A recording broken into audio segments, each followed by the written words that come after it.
ഞാൻ ഇനി intimacy scene ഉണ്ടെങ്കിൽ എനിക്ക് കംഫോർട്ടബിൾ ആണെങ്കിൽ ഇനിയും രേണുസുതി അഭിനയിക്കും.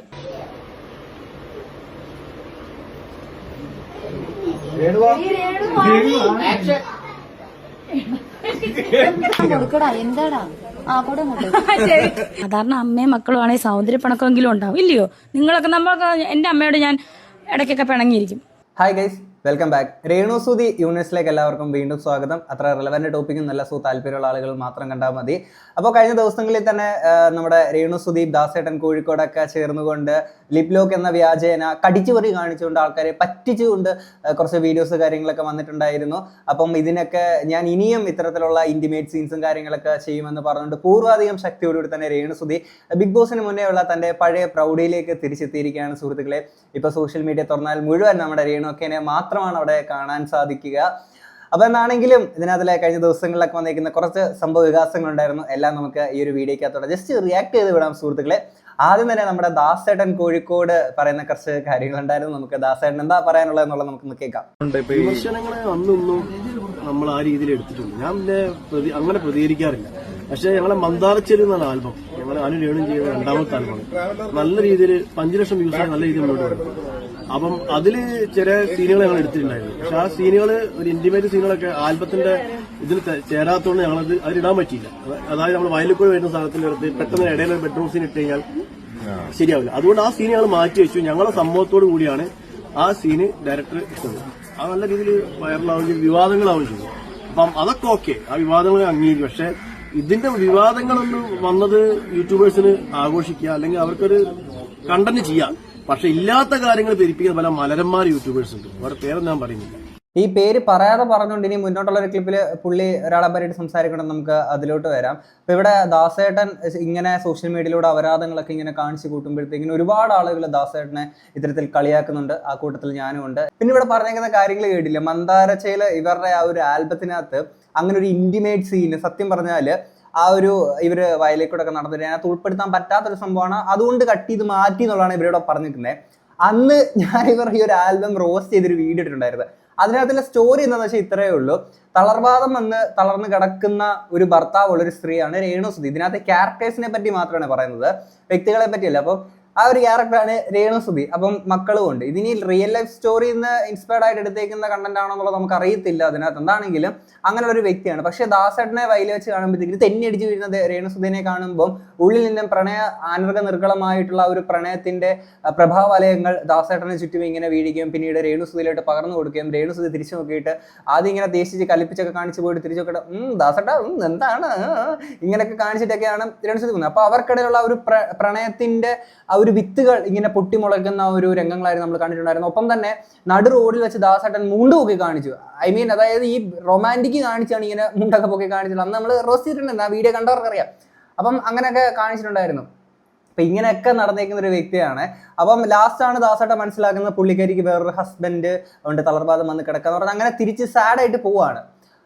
ഇതിനകത്ത് ഇങ്ങനൊരു ഇന്റിമേറ്റ് സീൻ വെക്കേണ്ടുന്ന ഒരാവശ്യകത എവിടെയാണ് എന്നുള്ളത് നിങ്ങളൊന്ന് പറഞ്ഞു തരിക. അല്ല, ആക്ച്വലി അങ്ങനെ ഒരു ഇന്റിമേറ്റ് സീൻ എടുത്തത് ഞാൻ വലിയ മഹാപരാധമായിട്ടൊന്നും പറയുന്നില്ല കേട്ടോ. പക്ഷേ അങ്ങനെ ഒരു സീൻ അവിടെ ഈ ഒരു സ്ക്രിപ്റ്റിനകത്താണെങ്കിൽ പോലും അല്ലെങ്കിൽ ആ ഒരു കോണ്ടന്റിൽ പോലും വെക്കേണ്ടത് ഒരു ആവശ്യകത എവിടെയായിരുന്നു? അപ്പൊ ഇത് ആരുടെ താല്പര്യമായിരുന്നു?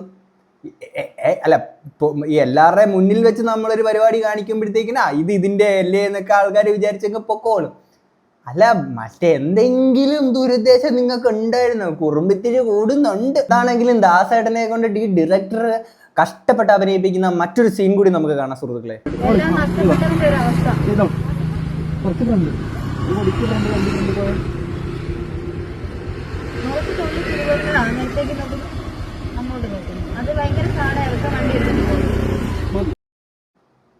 ഭയങ്കര സാഡായിട്ട് എല്ലാം നഷ്ടപ്പെട്ടവനെ പോലുള്ള ദാസേട്ടൻ്റെ എക്സ്പ്രഷനാണ് സുഹൃത്തുക്കളെ നമ്മളെ കണ്ടത്. അഭിനയം പഠിക്കണമെന്ന മോഹവുമായി ഞാൻ എത്തിപ്പെട്ടത് ദാസേട്ടൻ്റെ മടയിലാണ്. അപ്പോൾ സാഡായിട്ടുള്ളൊരു രംഗം അഭിനയിക്കാനെ കൊണ്ട് ദാസേട്ടൻ പഠിപ്പിച്ചത് ഇതാ ഇങ്ങനെയായിരുന്നു. വളരെ എല്ലാം നഷ്ടപ്പെട്ടൊരു മനുഷ്യനാണ്. ഇതാണ് ഗൈസ്, ഞാൻ പഠിച്ചു. This is very സിമ്പിളാ.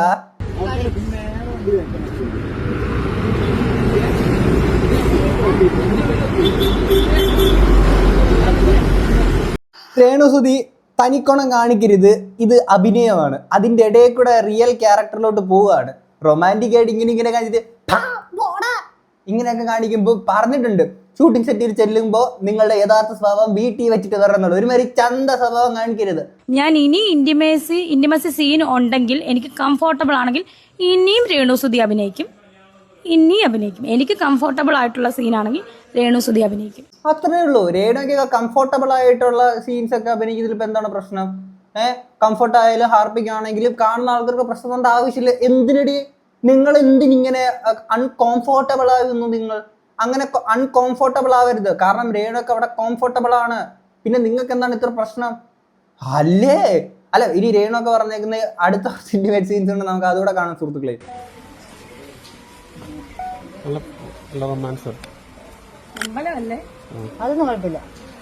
അതൊന്നും കുഴപ്പമില്ല, അമ്പലമായാലും വിഷയമില്ല. നമുക്ക് ഇനി രേണുവൊക്കെ റൊമാൻസ് കാണാം.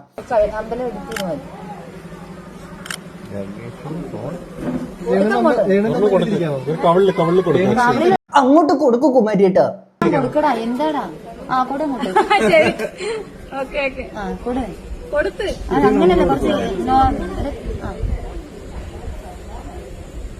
അങ്ങനെ സ്റ്റക്കായിട്ട് നിൽക്കുന്നു.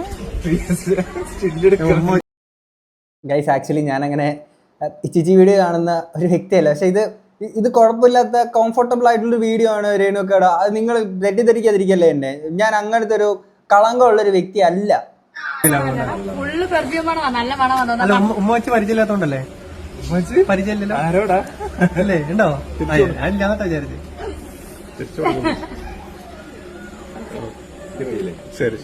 പിന്നല്ല, അത്ര ഉള്ളടാ അക്ഷയ്. നമ്മളോടെ ഉമ്മ വെച്ച് പരിചയം. അമ്മമാരുടെ മറ്റടുത്ത ചോദ്യം കേട്ടില്ലേ? ഉമ്മാര് ഒരുമാതിരി കുറച്ച് ചോദ്യങ്ങൾ ഇനി അങ്ങോട്ട് ചോദിക്കുന്നുണ്ട്. നമുക്ക് മുന്നോട്ട് കേൾക്കാം. ഒരുമാതിരി മറ്റടുത്ത കുറച്ച് ചോദ്യങ്ങളെ. എന്നാണെങ്കിൽ നമുക്ക് അടുത്തൊരു വീഡിയോ കൂടെ കാണാം.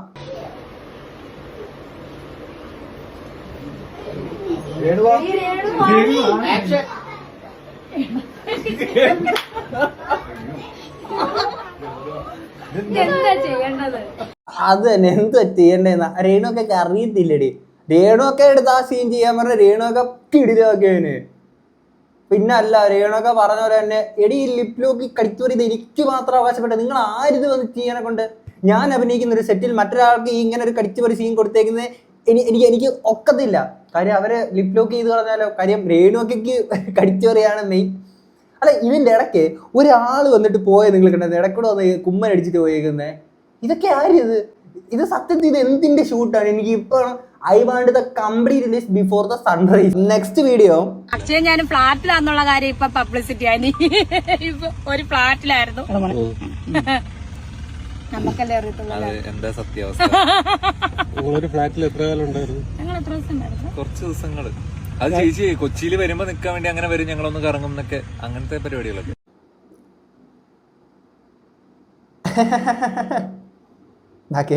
ഞാൻ ഈ ആദ്യമൊക്കെ ഷൂട്ടിന് പോകുമ്പോൾ റൂം എടുക്കത്തില്ല. പകലൊക്കെ ഇന്റർവ്യൂവിനും കാര്യങ്ങളൊക്കെ ഷൂട്ടിനൊക്കെ പോകും. ഞാൻ പറഞ്ഞു ചേച്ചി നമുക്ക് അവിടെ ഫ്ലാറ്റിനുള്ള അങ്ങോട്ട് വരാൻ പറയും. അപ്പാർട്ട്മെന്റ് ചേച്ചിയുടെ കുറെ സാധനങ്ങൾ ഇപ്പോഴും അവിടെ ഇരിക്കുന്നുണ്ട്. എന്തൊക്കെയാ സാധനങ്ങൾ? കുറച്ച് ഡ്രസ്സ്, ഒരു ബാഗ്, പിന്നെ കയ്യിലിടുന്ന വാച്ച്. എന്തൊക്കെ ഡ്രസ്സാന്ന് ഒരു മനുഷ്യനിടുന്ന എന്തൊക്കെയാണ് ഡ്രസ്സ്? അതൊക്കെ അവന്മാർക്ക് എന്തൊക്കെ അറിയണ, എന്തൊക്കെയാ ഇടുന്നത്? ഞാനേ പറഞ്ഞ മറ്റേ കൂടിപ്പോവും. ഓക്കെ, അതുകൊണ്ട് ഒന്നും മിണ്ടണില്ല. അക്ഷയ വയസ്സറിയിട്ടുണ്ടോ? എത്ര 558 പ്രാവശ്യം ഫ്ലാറ്റിൽ വെച്ചിട്ട് ഇത്ര പ്രാവശ്യം? എന്റെ മുന്നേ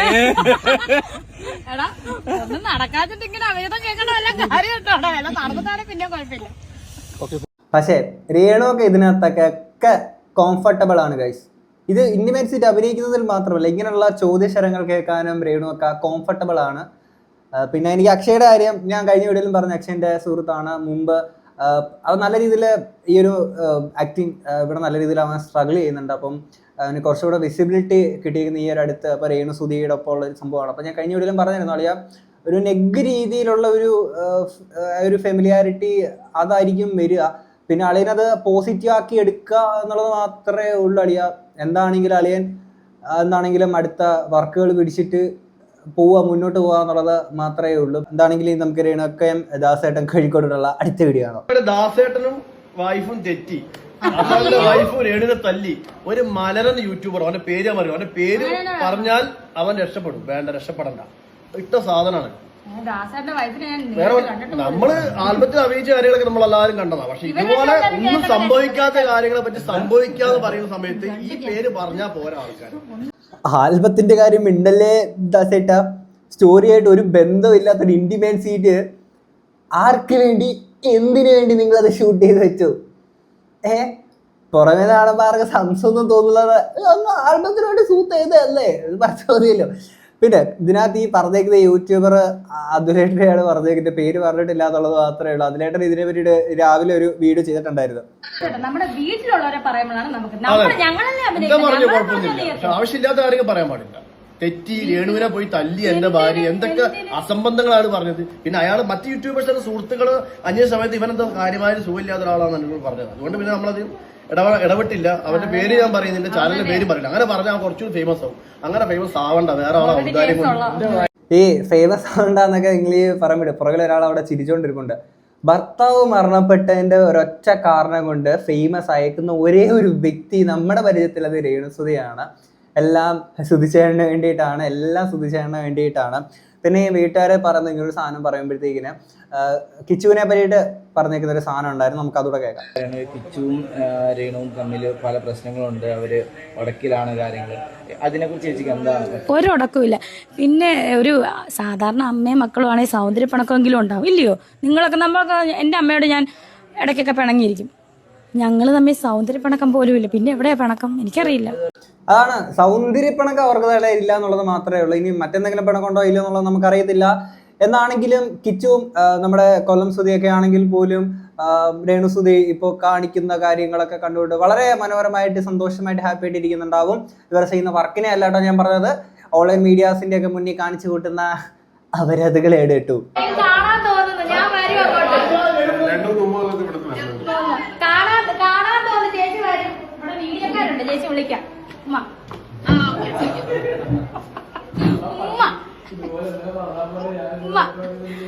അവിടെ ഒരു അമ്മച്ചി ഇരുന്നിട്ട് ഇത് എന്ത് തേകയാടി ഈ കാണിക്കണേന്ന്.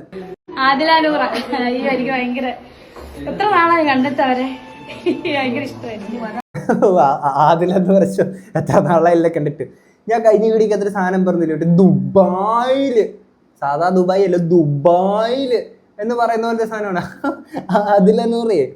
സാധാരണ നമ്മളൊക്കെ ഒരാളെ വിളിക്കുകയാണെങ്കിൽ എന്താ ചെയ്യുക, നേരെ ഫോണൊക്കെ എടുത്ത് ആടി എന്തുകൊണ്ടെന്നൊക്കെ, എന്തുകൊണ്ടെന്നൊക്കെ സുഖമായിട്ട് സംസാരിക്കും, അങ്ങനെയൊക്കെ അല്ലേ. ഇത് പുറത്ത് ഓൺലൈൻ മീഡിയസ് ഇപ്പോൾ ഉണ്ട്. പെട്ടെന്ന് ഓടി ഓൺലൈൻ മീഡിയസ് ഓക്കെടി, ഹലോ എവിടാണ് അതിലൊന്നൂറ ദുബായ്, ഈ ഒരു മൂഡിലാണ് നമ്മുടെ നേടൊക്കെ കാണിക്കുന്നത്.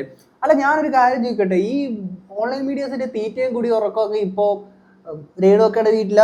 എന്നെ അടുത്തറിയാവുന്നവർക്കെല്ലാം എൻ്റെ മനസ്സിൽ സോഫ്റ്റാണ്. എന്നെ അടുത്തറിയാത്ത കുറെ നെഗറ്റീവ് ഓളികൾക്കും, പിന്നെ അതുപോലെ എനിക്ക് നെഗറ്റീവ് ഇട്ടിട്ട് റീച്ച് കൂട്ടിയിട്ട് പൈസ വരുമാനം കിട്ടുന്ന കുറെ യൂട്യൂബ് ഓളികൾക്കും ഞാൻ വെറും പന്ന സ്ത്രീ ആയിട്ടാണ് അവർ പറയുന്നത്. പക്ഷെ എന്നെ അടുത്തറിയാവുന്നവർക്ക് ഞാൻ നല്ല ആളാണ്, നല്ല സ്നേഹമുള്ള ആളാണ്, നന്ദിയുള്ള ആളാണ്. ഞാൻ ആരെയും മനസ്സുകൊണ്ട് ദ്രോഹിക്കാറില്ല, ആരെയും ഞാൻ ഉപദ്രവിക്കാറില്ല. ഒരു കുഞ്ഞുങ്ങളും കഴിക്കേണ്ട ആഹാരത്തിന്റെ അതിൽ നിന്ന് ഞാൻ കൈ പിടിച്ച് ഒരു ആണുങ്ങളെങ്കിലും വലിച്ചു പറിച്ച് ഞാൻ വരുമാനം മേടിച്ച് ഞാൻ വിൽക്കുന്നില്ല. അങ്ങനെയൊക്കെ ഉണ്ട്. ഇപ്പോൾ ഓരോ കാലങ്ങളിൽ ഓരോ പെണ്ണുങ്ങൾ അങ്ങനെയൊക്കെ ചെയ്യുന്നവരുണ്ട്, പക്ഷെ ഞാൻ അങ്ങനെ ചെയ്യാറില്ല. രേണുസുധി പന്ന സ്ത്രീയാണെന്നുള്ളൊരു വാദം അങ്ങനത്തെ കാര്യങ്ങളൊന്നും എനിക്കില്ല കേട്ടോ. കാര്യം നമ്മൾ കണ്ടന്റാണ് അതിന് വേണ്ടിയിട്ട് ചെയ്യുന്നുള്ള മാത്രമേ. ഇവർ കണ്ടന്റായിട്ട് കുറെ അപരാധങ്ങൾ കാണിക്കുന്നു, നമ്മൾ ആ ഒരു അപരാധങ്ങൾ എടുത്ത് പറയുന്നുള്ളൂ. പേഴ്സണലി നമുക്ക് ഇവരുടെ അടുത്ത് വ്യക്തിപരമായിട്ടുള്ള പ്രശ്നങ്ങളോ കാര്യങ്ങളൊന്നും ഇല്ല. നമുക്ക് കണ്ടന്റ് മാത്രം അത്രയേ ഉള്ളൂ. അല്ല ഒരിക്കലും നമ്മളെ പന്നശ്രീ അങ്ങനെയൊന്നും ഇല്ല. കാണുന്ന കണ്ടന്റിനെ അപരാധമാണെങ്കിൽ അപരാധം എന്ന് പറയും, അത്രയേ ഉള്ളൂ. പിന്നെ ഇവര് വേറെ ആരെയും ഊത്തിരിക്കത്തില്ല എന്നുള്ളത് പറയുന്നുണ്ട്, ഐ മീൻ ഉപദ്രവിക്കത്തില്ല എന്നുള്ള സാധനങ്ങൾ പറയുന്നുണ്ട്. ആരായി പറയണേ? നമ്മുടെ ബിഷപ്പ് നോബിൾ ഫിലിപ്പ് അദ്ദേഹത്തെ, പിന്നെ നമ്മുടെ ഫിറോസിക്ക, പിന്നെ താജു പത്തനംതിട്ട ആ മനുഷ്യന്റെ അടുത്ത് നിങ്ങളെന്റെ തന്തയാവാൻ വരരുത് എന്ന് പറഞ്ഞൊരു വ്യക്തിയാണ് നമ്മുടെ രേണുവക്ക. ആരെ ഉപദ്രവിക്കാൻ പോയില്ലേ, ആരെ ഊദ്രിച്ചില്ലേ? അപ്പോൾ നമ്മുടെ രേണുവൊക്കെ ആണെങ്കിൽ രേണുവക്കേനെ അടുത്തറിയുന്ന ആളുകൾക്ക് അറിയാം രേണുവൊക്കെ എന്താണെന്നുള്ളതെന്നാണ് പറയുന്നത്. രേണുവക്കേനെ ഭയങ്കരമായിട്ട് അടുത്തറിയുന്ന, രേണുവൊക്കെ എന്ത് ഇത് കാണിച്ചാൽ, അതായത് ഫാദർ നോബൽ ഫിലിപ്പിനെ അദ്ദേഹത്തെയൊക്കെ ആണെങ്കിൽ മോശമായിട്ട് പറയാനെ കൊണ്ട് ഫുൾ സപ്പോർട്ട് എടുത്ത് ഇങ്ങനെ പുറകെ നിന്നിരിക്കുന്ന ഒരു വ്യക്തി ഉണ്ടായിരുന്നു. മറ്റാരുമല്ല, സജീന വ്ളോഗ്സ്.